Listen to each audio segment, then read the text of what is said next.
नमस्कार। आज हम बात करते हैं ये जो कृषि बिल आए हैं, इनका विरोध पंजाब और हरियाणा में ही क्यों देखा जा रहा है? क्यों ज़बरदस्त विरोध पंजाब और हरियाणा में ही हो रहा है, जबकि उत्तर प्रदेश में कहीं-कहीं किसान इसका विरोध ज़रूर कर रहे हैं, लेकिन दूसरे राज्यों में कृषि बिल का विरोध जो है वो काफ़ी कम है। तो क्या वाक़ई कुछ राज्यों को छोड़कर अन्य जगहों पर इन विधेयकों का विरोध नहीं हो रहा? अगर वाक़ई ऐसा है तो इसके पीछे क्या कारण है? और इन तीनों बिलों को लेकर विपक्ष सरकार का विरोध कर रही है, बार-बार कह रही है कि यह बिल जो हैं ये किसान विरोधी हैं, जबकि सरकार यह मान रही है कि नहीं, यह बिल जो है किसानों के हित में है।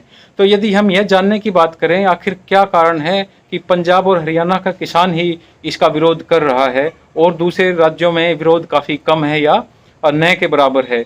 तो इसके पीछे जो सबसे बड़ा कारण आता है वो ये है कि पंजाब और हरियाणा में मंडियों का बड़ा नेटवर्क है और यह काफ़ी सिस्टमेटाइज है, जिसकी वजह से किसान मंडियों में अपनी फसल को बेचकर काफ़ी हद तक सही कीमत हासिल कर लेते हैं।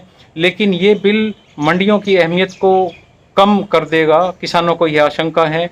और किसानों को यह भी आशंका है यदि मंडियों की अहमियत कम हो गई तो उनको जो न्यूनतम समर्थन मूल्य है यानी एमएसपी वो नहीं मिल पाएगा। दरअसल सरकार ने किसानों से उनकी फसल को खरीदने की बात इन बिलों में बिल्कुल भी नहीं की है। इसी को लेकर किसानों में जो एमएसपी को लेकर अनिश्चितता है। एक तरीके का यह एक मन में भाव आ गया है किसानों के कि एमएसपी उनको अब नहीं मिलेगी। और एमएसपी हरियाणा और पंजाब के जो किसान हैं वो काफ़ी इसका फ़ायदा उठाते हैं एमएसपी का।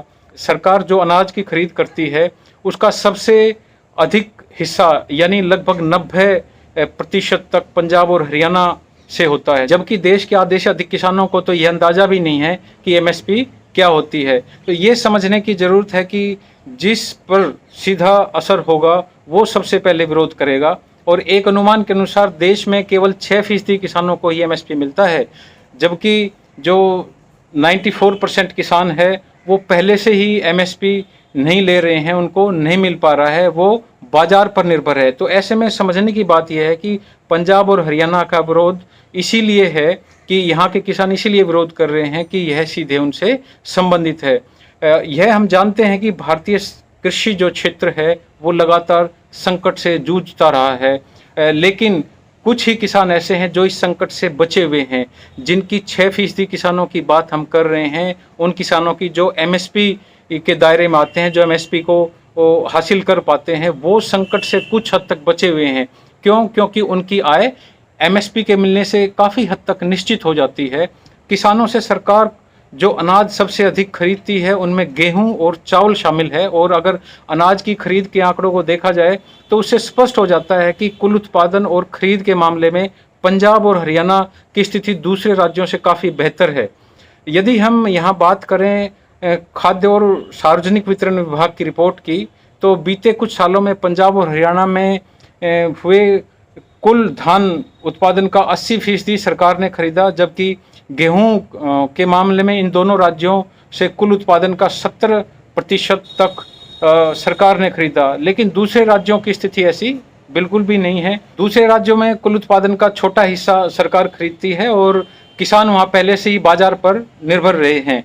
तो हरियाणा और पंजाब के किसानों के विपरीत देश के सबसे बड़े खाद्यान्न और सब्जी उत्पादक राज्यों में से एक उत्तर प्रदेश की यदि हम बात करें तो वहाँ किसान कृषि विधेयकों को लेकर कशमकश की स्थिति में दिखाई दे रहा है। क्यों? क्योंकि उत्तर प्रदेश में न्यूनतम समर्थन मूल्य और जो खरीद प्रणाली है वो पहले से ही लोगों के लिए एक समस्या बनी हुई है। वहीं दूसरा कारण यह भी है कि उत्तर प्रदेश में काफ़ी ज़मीन हॉर्टिकल्चर के लिए इस्तेमाल होने लगी है, जिसका एमएसपी से कोई लेना देना नहीं है। यदि हम इस केस में महाराष्ट्र की बात करें तो महाराष्ट्र के जो किसान हैं वो भी एक बहुत बड़ा वोट बैंक है पॉलिटिशियंस के लिए। लेकिन यहाँ गन्ना किसान अधिक हैं और गन्ने की खरीद के लिए फेयर एंड रेम्यूनरेटिव सिस्टम है और वो इस सिस्टम के तहत उनका मूल्य तय करने के लिए शुगर केन कंट्रोल ऑर्डर अभी भी है। और इसी मामले में यदि हम बिहार राज्य को देखें, क्योंकि बिहार देश का पहला वो राज्य है जिसने कृषि क्षेत्र में सुधार लाने के लिए 2006 में एपीएमसी एक्ट यानी कि एग्रीकल्चर प्रोड्यूस मार्केट कमेटी को ख़त्म कर दिया था। यहाँ इसके बाद निजी सेक्टर के लिए रास्ता साफ कर दिया गया था। इससे यहाँ कृषि उत्पाद बेचने की व्यवस्था बुरी तरीके से प्रभावित हुई और जो छोटे किसान हैं उनकी निर्भरता बाजार पर बहुत हद तक बढ़ गई। यदि हम डेटा देखें तो 2001-2 से लेकर 2016-17 तक बिहार का जो कृषि विकास दर रहा वो देश की औसत कृषि विकास दर से कम रहा। अगर हम यह माने कि देश के 94% किसान एमएसपी पर नहीं बाजार पर निर्भर करते हैं, तो यह भी समझने की बात है अगर बाजार से किसानों को लाभ पहुंचता तो बीते 70 सालों में किसानों को लाभ पहुंच सकता था और उनकी स्थिति बेहतर हो सकती थी, लेकिन ऐसा नहीं हुआ। यह इस बात की ओर इशारा कर रहा है कि बाजार किसानों की समस्या का हल नहीं कर सकता।